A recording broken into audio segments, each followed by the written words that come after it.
Hey guys, this is Tay and Kevin, and welcome back to the vlog Takes Two to Travel. Before summer ends, we are going for a beach trip at La Union for our annual Barkada trip. La Union is one of our favorite beach spots because it's very accessible to go to, only a 3-hour drive from Manila.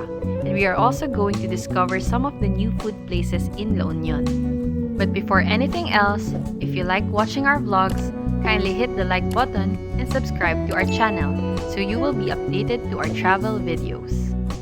This is the parking area of our hostel, which is free of charge.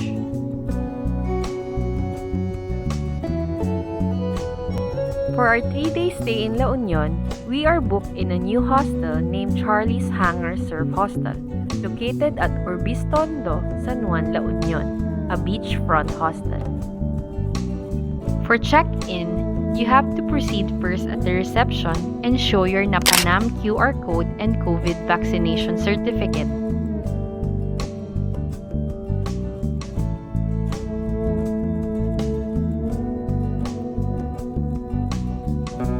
This hostel is very convenient for those traveling in a group, as they offer a room that is good for 8 persons. The room costs 1,050 pesos per person per night.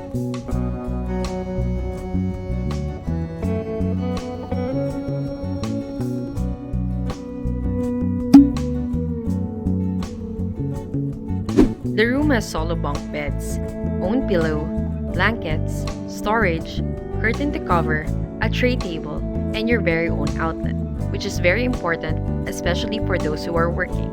Plus, they have free Wi-Fi and provide drinking water for their guests.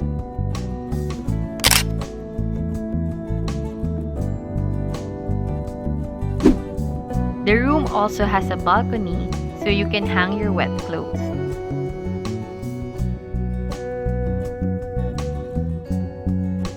For the restroom, be reminded that since this is a hostel, the public restrooms are for sharing. The male and female restrooms are separated. Each floor has its own restroom, so it is usually not crowded. There is a sink inside and outside the restroom. There are a number of shower stalls and a few toilet stalls at the back. You don't have to worry because the staff cleans the restroom from time to time. You won't ever feel that you are in a public restroom because it is very neat each time we use it.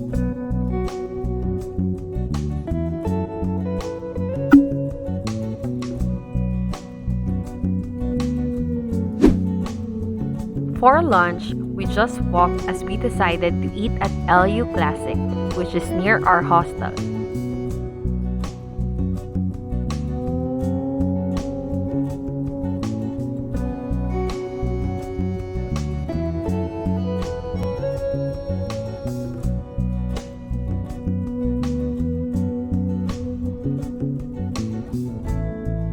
Unfortunately, when we arrived, they were not accepting orders anymore because it is their cut-off time.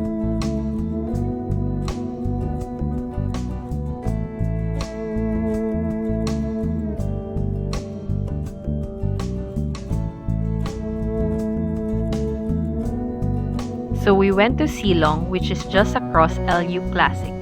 Silong offers breakfast rice meals, and the food is really good and it is not expensive.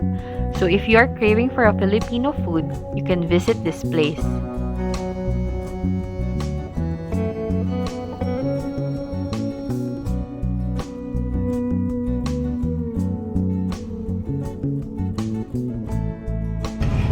Mag-uwi ka ba?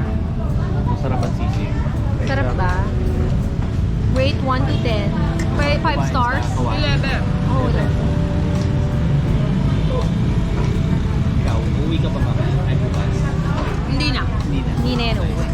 Kasabay na yan si Joy. Pengen supa. Ito na sa compartment. After our late lunch, we went back to Charlie's to have some drinks. They provide tables and chairs for their guests. They really have a good spot to chill and relax because it is a beachfront hostel. And you also have the best seat to view the sunset.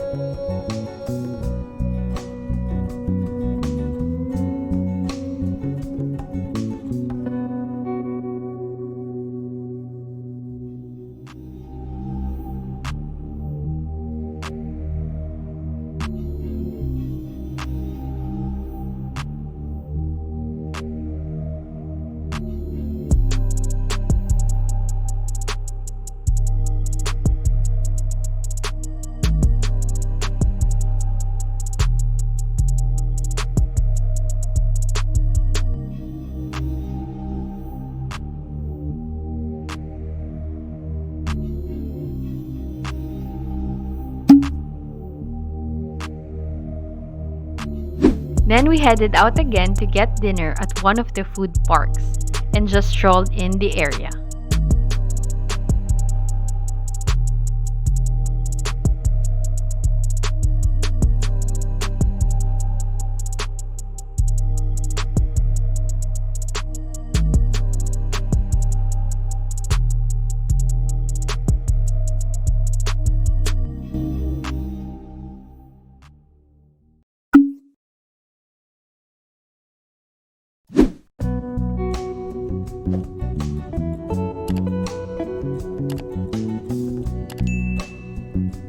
The following day, we had our breakfast at Kabsat. Kabsat is also one of the new restaurants in La Union. They also offer the best view of the beach because of the wide and spacious area. They also have villas where you can book for an overnight stay.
This is the coffee library, which is near Charlie's.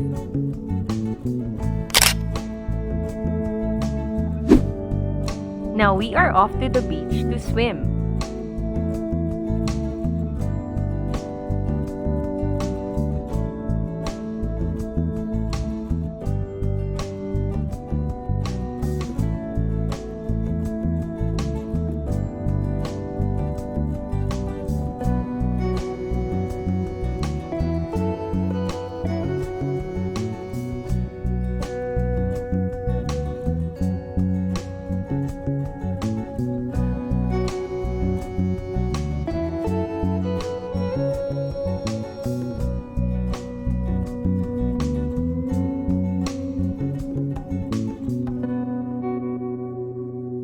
Welcome to La Union! Woo!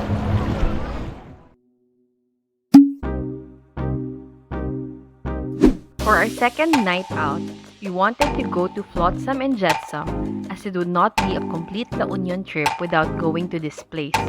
But sadly, there were no tables available anymore.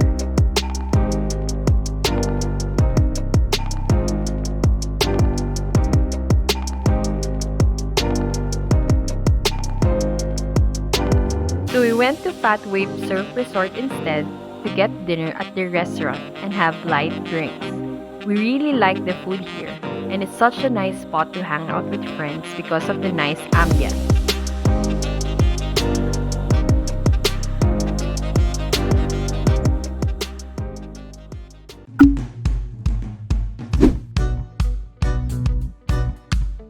For our last day at La Union, we had our breakfast at Clean Beach, a beachfront cafe. Also perfect to get your breakfast beside the beach.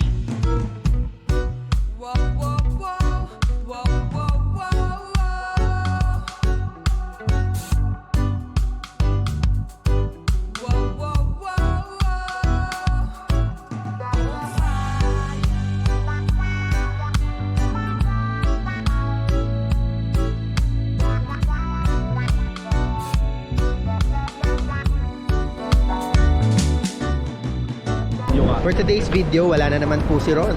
For today's video, nandito po kami sa La Union. Let's go! So, what's up mga bag? Mga kapaa. Ano yun? Chicken feet gang. Dapat din. Dito po kami naka-check-in bilang mayaman kami. Diyan po tumayo si Noel. Shout out po sa Kabsat. Shoutout sa Kabsat at sa malakas nilang bidet. 5 stars. 5 stars agad po. Salamat at kinaya ko. Let's go! Let's go! Hey, hey, hey!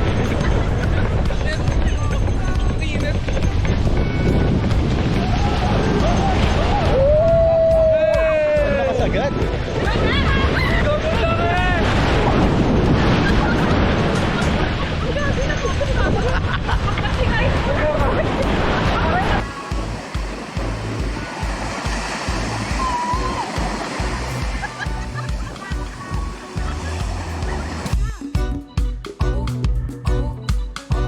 Then for lunch, we went to Seawadeeka to satisfy our Thai food cravings.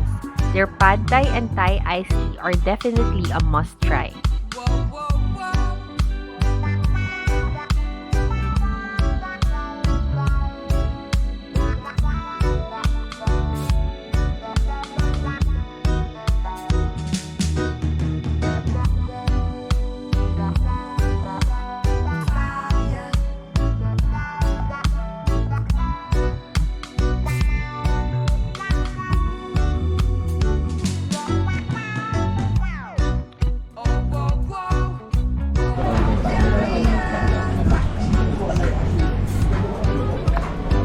Ay, ubus na. Wala nang pagkain doon. Wala na eh. After our lunch, we went to El Union Coffee to buy their famous horchata coffee.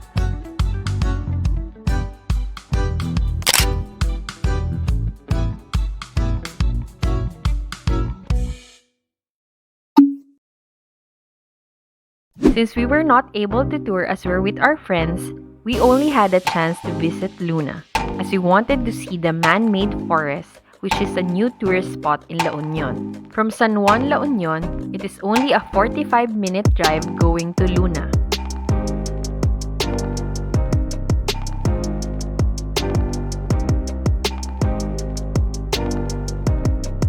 Then we also went to Baluarte Watchtower, which is near the man-made forest, to cap off our La Union trip.